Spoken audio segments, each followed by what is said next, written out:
Well, good afternoon, everyone. It's great to welcome you to what is the 50th annual general meeting of the Institution of Environmental Sciences. We're holding this online again this year with the aim of making it as inclusive as possible. You've probably seen this meeting is set up in a webinar, so please type any questions you have in the Q&A box for any of the speakers to address in the spaces that we'll have later on for questions. My job this afternoon is mainly to reflect a little on the external environment of 2022. That's, of course, the context in which all of you, the members of IES, are doing your work. Then Adam, as CEO, will add some highlights of our achievements of 2022, and so a little bit about IES's priorities for the coming year. And then Ian, our treasurer, will report back to you on finances. So very important, voting will be taking place entirely online through the members area. It's very easy. It will take you just a few seconds to log in and click through. Adam will be closing the voting during Ian's update, during the Treasurer's update. So you have about 10 minutes from now to log on and vote. So please do so if you haven't done so already. You log into the members area and click on the button that says vote in the 2023 AGM. And I'll be announcing the results of the elections at the end of this AGM. So my sort of looking back a little bit, I'm entering my third year of chair of IES. This is a role I've been enjoying hugely. I've made inclusion one of my priorities, and I hope I've helped and will continue to help to advance IES's progress in that area. But I guess my main reflection looking back is the external environment for all of us remains quite difficult. We're a quarter through 2023 now, but I don't feel that many of the unsettling elements of 2022 have resolved. We're still dealing with the consequences of a war in Europe, the resulting high energy prices, unexpectedly high inflation, and a cost of living squeeze for many. Our food supply chains have continued to be tested by the rising energy prices and an increasingly unpredictable climate, which is what I think many of us expected, but we're sadly now really seriously experiencing. The pandemic has waned, but it's left in its wake uncertainty about future employment for some, but difficulty in finding the right people for jobs for others. The politics of the environment, I feel, has taken a bit of a backseat to the politics of the parties and the focus on their personalities, perhaps with one notable exception, which is the whole issue of water quality and sewage. This is an area IES is very well equipped to help with, and we'll be talking a bit more about that later. But I do think overall, there's no doubt that 2022 has shown up systemic weaknesses that I think many of us, or probably all of us, knew were there, and we know we need to solve to achieve what we need for the future: energy security, food security, decent homes for all, resilience to climate shocks, and reversing the inexorable decline in biodiversity. Now, it's against this, I guess, rather sobering background, last November, IES held its annual Burntwood lecture. And of course, we wanted to use it to mark that 50-year landmark of the institution's existence and its support for excellence in environmental science. So, of course, that was our theme. Given her long career as a campaigner and champion for environmental issues in Parliament, we could think of no better person than Caroline Lucas MP to welcome as our keynote speaker. And we asked Caroline to consider just how influential the environmental community has been over the past 50 years, looking back from her perspective, looking back over the historical record. So Caroline talked about what she saw as the three pillars of the environmental community: the environmental professionals, such as all of us, the nature conservation and campaigning environmental NGOs, with whom, of course, we often work, and the third pillar, the Green Party.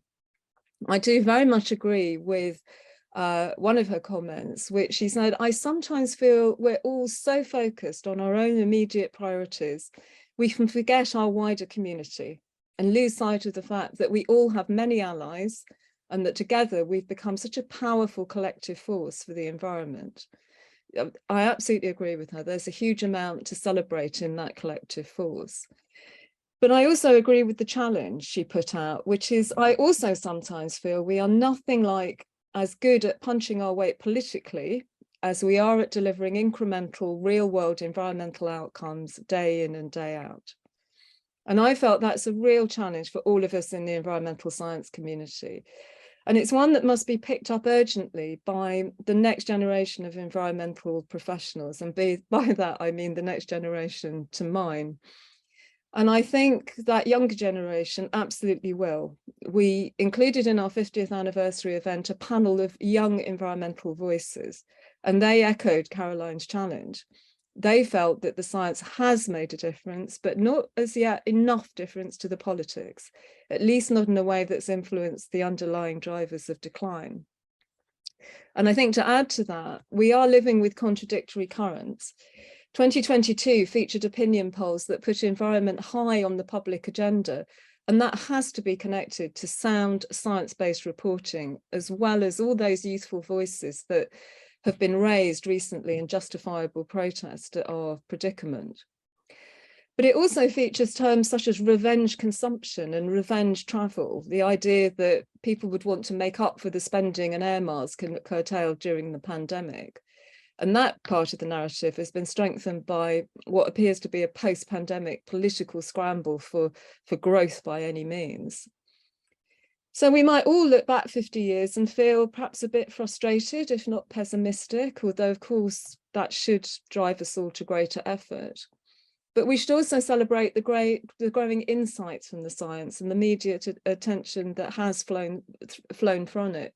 Just look at how the issue of water quality is shot to the top of the political agenda from the efforts of those undertaking their own detailed monitoring and deploying science, plus the lived experience of those using our rivers and beaches and the deployment of cutting-edge communication tools.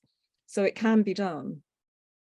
The message overall I took away from our Burntwood event is that a community of worried but totally committed people, including young people, are seizing this agenda and making it theirs and making a noise. I really hope that we can bring as many of them as possible into the IES community to join us, and they can help us and we can help them. I think we can help to demonstrate that changing the systems in the way we need will improve standards of living, not compromise them. I do firmly believe low carbon lives will be better lives. And if that works and we can all work together on that project, I think we can be optimistic about the next 50 years. So for this afternoon, I want to finish by thanking you, the membership, for the work you do to deliver that optimistic vision. And I want to thank Adam and his team for running IES so effectively and thus helping all of us to be more committed and effective. And of course, my fellow council members who've taken on the governance of this institution with such enthusiasm and expertise. Thanks to all, and wishing you a productive year ahead. I'm now going to pass over to Adam, our CEO, to reflect on some of the achievements of 2022 and discuss the institution's plans for 2023. So Adam, over to you. Thanks, Julie. It's my role at the AGM each year to reflect on the previous calendar year and all the wonderful achievements of the staff team and volunteers. Much of what I'll cover today is captured in more detail in the annual report, so I'd encourage you to have a look at that if you haven't already. As Julie mentioned, 2022 was a seminal year for the IES. It was the institution's 50th anniversary, which served as a point of inflection for the organisation, and providing a chance to take stock of what we'd achieved over the last 50 years, but to also think about the work that still needs to be done in fulfilling our mission of using scientific evidence to underpin a rapid transformation to a more sustainable society. In the early part of the year, I had the opportunity to spend a bit of time in our rich archive of the early years of the institution. And what was apparent was that the IES was very much part of the birth of modern environmentalism. 1972 seemed to be an interesting year, the year that the IES was founded. There seemed to be something in the water at the time. Lots of environmental organisations were founded around that time, including Greenpeace, Friends of the Earth. In 1972, the UN Conference on the Human Environment, the influential Club of Rome report, The Limits of Growth, was published, and the founding of the UN Environment Programme. So very much the IS was part of this movement that was going on at the time, and the raising of the public consciousness around environmental issues.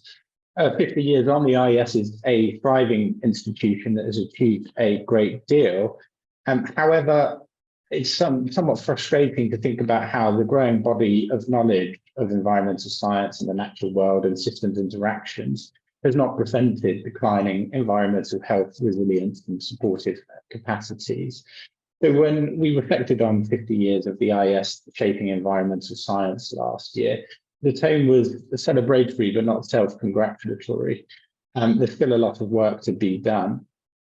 You can read much more about the history of the institution in our June 2022 edition of the Environmental Scientist, called Evolving Together, 50 Years of Environmental Science and the IES. As we close one chapter of our history, we began planning the next. If last year was a chance to look backwards, this year is very much about looking forwards, and the theme for 2023 is horizon scanning. We started at the broadest systems level with megatrends earlier this year, and throughout the year we'll be zooming down into the personal by ending the year looking at individual jobs, and we'll conclude the year with a vision statement about horizon scanning. And each of these themes was supported by events, webinars, and written content, informing IES members and partners as we collectively consider what the future holds. At the conclusion of each theme, a horizon scanning discussion will bring these voices together in one conversation. I believe we've got about 38 different organisations involved, so this is very much about the IS's convening power across the sector and the leadership that we can provide in horizon scanning planning for a future that is informed by environmental science. This is one of those things that really requires member involvement. So if you have any interest in this work, please do get in contact. Risk was the theme of 2022, a practice that we started a couple of years ago with trying to spectrally tie the year together around a theme to give coherence to our work and to take our membership on a journey in exploring an issue in greater depth or trying to solve a problem. During 2022, the IS combined the expertise of its interdisciplinary membership with its well-established leadership on systems thinking to work towards demystifying the concept of risk. That work led to the publication of a report, Entering the Forest of Risk, shown on the screen there, and a framework for risk evaluation using a systems thinking approach, supported by a working group bringing together expertise from risk management, resilience, and academic systems thinking. It was also the theme for our December journal, which tackled risk across a number of articles, further demystifying the complex issues surrounding the topic. Our work on risk in 2022 will now inform our policy activities over the next year as we focus more on the implementation and delivery of environmental policy, as well as our foresight work on the future of environmental sciences. 2022 will also be considered a landmark year for the IS because of our merger with the Foundation for Water Research. This is an exciting development for the IES because it allows us to build on our strengths in land and air and really have a holistic and integrated approach towards the environment. Water is, and I wonder how I can put this tactfully, an interesting area of discussion at the moment. And I think that the strength that the IES can bring to the subject matter is looking at it through an interdisciplinary lens. We'll very shortly be launching our technical panels in the areas shown on the slide there. If members are interested in getting involved, please do get in contact. But water is very much an area where we'll be increasing our membership services and outputs around in 2023.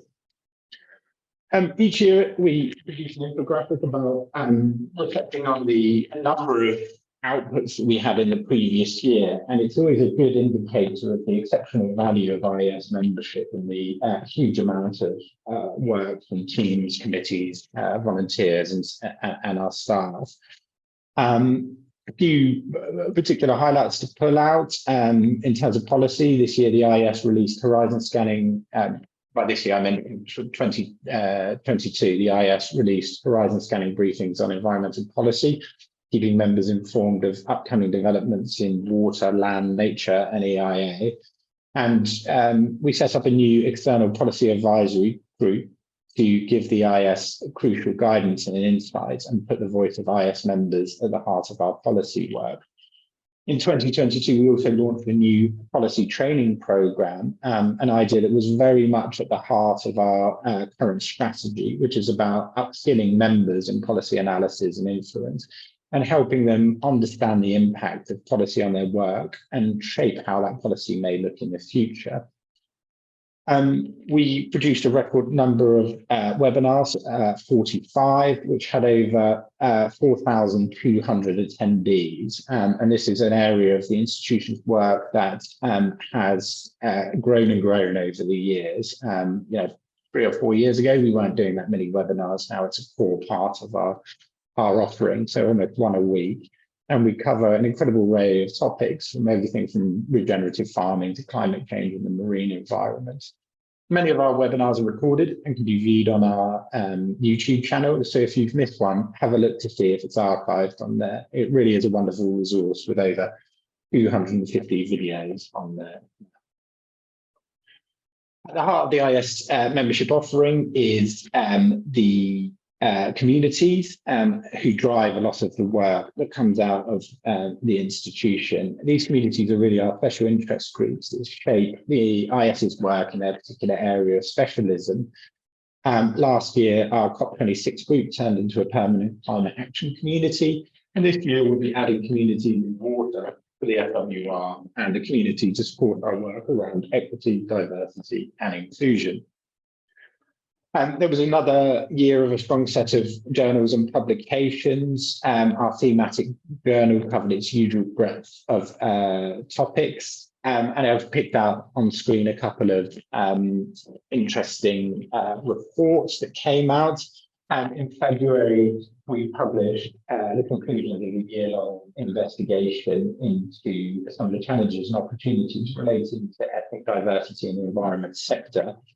The report explored the barriers to a representative environmental workforce and provided recommendations for individuals, employers, and more broadly, the sector to promote and enhance inclusion of ethnic minorities. And this is work that we'll be building on in 2023. A slightly different type of publication for us was the publication of the Curriculum of Biology and Ecology Handbook, following integration of the Foundation for Research into the IS family. This book that was written in partnership with freshwater biology and water management experts was published free of charge, and the book provides a core training and reference text for water professionals, ecologists, students, and citizen scientists. And we also pleased in 2022 to return to some in-person only events. And it was nice to see the numbers of attendees creeping back up to near pre-pandemic levels, which was very pleasing to see. So what can you expect from us in 2023? I've covered off some of these things that are on the slides. The future of ES23 is our horizon scanning. We also have a year-long theme around turning the tide, which is the first major output from our marine and coastal community, which is looking at issues facing our oceans and seas through a systems lens. We'll also be upping our outputs around water with a real emphasis of looking at water issues through an integrated lens, particularly about its interactions with the other specialisms within the IES. And diversity and inclusion remain a big theme for us. We'll shortly be publishing our new ED&I plan. Our last one runs to 2023, so a new plan is being issued. And we have phase 2 of our diversity initiatives that build off the back of that report I mentioned earlier. We'll also be aiming to open up new pathways into the profession for greater recognition of those from a technical education background. You can expect our usual array of excellent journals, environmental scientists throughout the year. We have 3 more issues to come out this year, which you can see listed there, and we've already published a edition on energy this year, actually edited by our our treasurer, and you'll hear a bit more from him in a moment. And we will also have our salary survey this year, which we publish every 2 years and tracks wages across the sector, average wages, and reports on progress around that. Added to our publication suite is the FWR newsletter, and if you're interested in water issues, I do encourage you to sign up to that.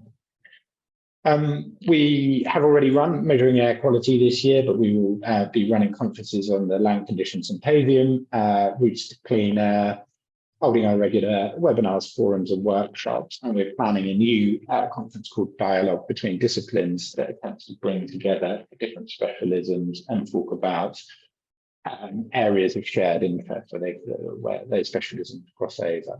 So, for example, air quality and land condition around landfill gas, for example. And much talked about for a couple of years, and has been delayed a number of times, but we are getting moving on the rebrand and new website. Recognise that some of that is looking a bit tired, and despite all the excellent work that the IS does, we sometimes don't present in the best way to the world. So that's an area that we'll be addressing over the year.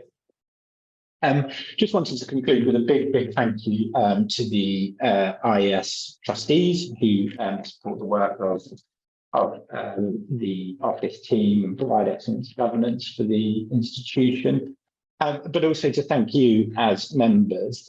During the year, our staff undertook an audit of a number of individuals who volunteered with us during the year, and we were surprised to come to a figure of over 400. We never sat down and actually worked that out before. An incredible array of people whose commitment of time and energy makes the institution what it is. And it's through your commitment and dedication that the IS has managed to achieve so much over the last 50 years. And I hope we can continue shaping environmental science so that on our 100th year anniversary, when future researchers are looking back on our achievements, they will do so with a sense of wonder at the impact we had. Thank you. Julie.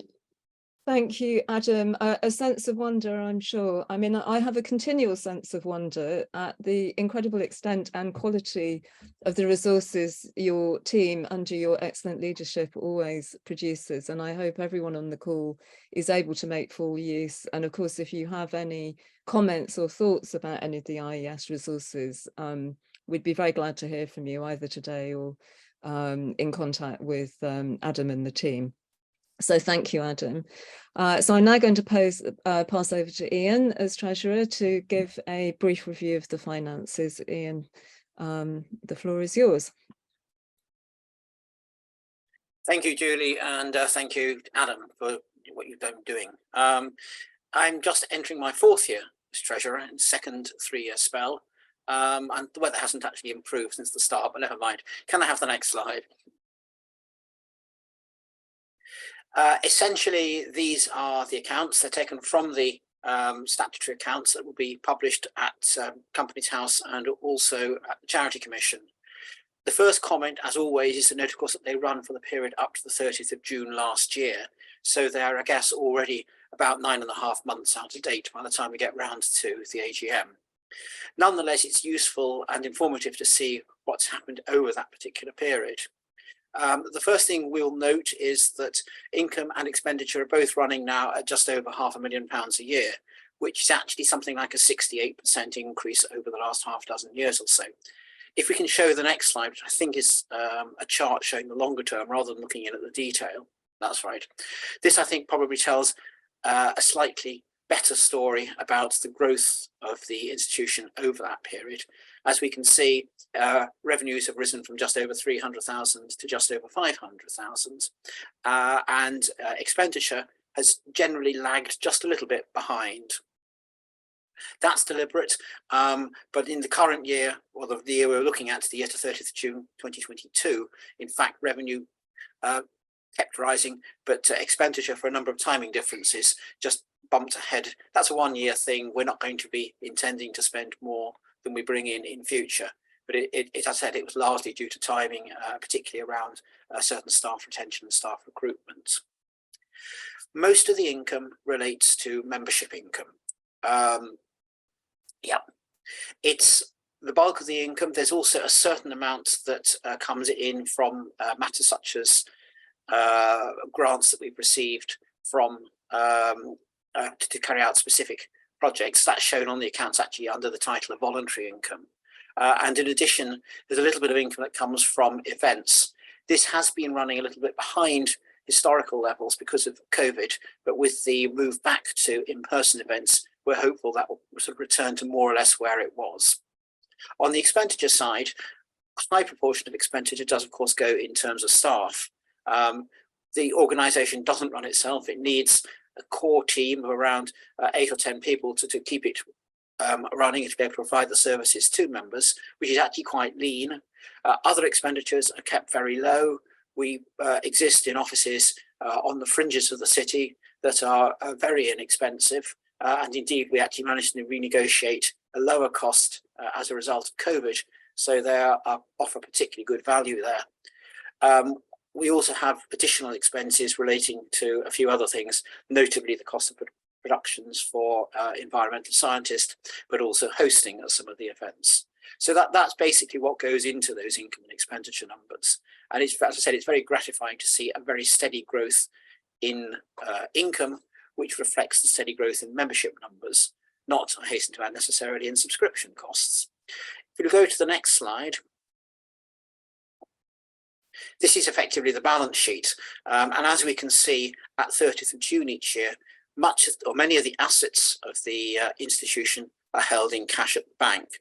This again is quite normal. It's because of the fact that the membership renewal cycle is from March. So we tend to be sitting on fairly high cash balances at the beginning of the financial year. And then by the time we get through back to January, February, they've slipped back to a minimum level that's necessary in order to maintain a reliable reserves to be able to run the institution. The bottom level of reserves is typically around 100,000 that we would expect to get back to towards the end of the year. So again, we can see there's been a steady increase in the net reserves. These have in fact more than doubled over the period shown there, the 6-year period. And we would, in the normal run of things, be expecting to have kept them fairly constant in future. That would mean that we would be balancing income and expenditure each year. However, in the current financial year, there will be a significant increase in the reserve figure as a result of funds that we are receiving from the Foundation for Water Research, FWR. These are not ones we're going to go away and spend. They're designed to provide, if you like, a long-term endowment for our activities in the water sector, and we'll be making sure that they are invested sustainably, both in terms of what the investments are trying to achieve, but also to actually preserve, as far as possible, the capital value of those reserves. We're also going to be looking to see whether there's a small portion of them that can go to some degree in impact investments, so that we can be supporting positively environmental organisations rather than merely just being a passive investor. I think that's probably all I actually need to say today. Again, if anyone has any questions, they can either put them through in the chat, or they can send questions through to the IAS office, and I will do my best to answer them. Okay, Ian, thank you very much indeed. And can I say a personal huge thanks for your doing this job and the great thoroughness and dedication with which you do it. We're very fortunate to have you as our treasurer, so very many thanks. If anyone does have questions, we can incorporate it into what is the next section of the AGM, where we take your questions. So we'll move on to that. I can see we've already got a couple. So while everyone's thinking, we'll get started into those. So the first question I can see is, I'm keen to play a more active role in the institution. How can I get more involved in the work of IAS and meet other members? Well, I think Adam's probably outlined a few of the ways in which we involve members. In terms of meeting, as Adam said, we're getting back to meetings in person, so keep an eye on the events pages of the website to see where and when we're doing that. And as Adam also mentioned, we have members volunteering in a number of capacities, and that's as well as being involved in things like the communities and the technical panels. There's always opportunities for that. So Adam, I'm thinking perhaps best thing might be an email to yourself from this member saying what their particular interests are, and you can maybe guide on where involvement might be feasible. Yeah, as mentioned earlier, there's a whole array of different ways in which members can get more engaged with the institution, and in reality, we're only able to deliver that huge output of different resources from such a small staff team because we have the input of such an engaged membership.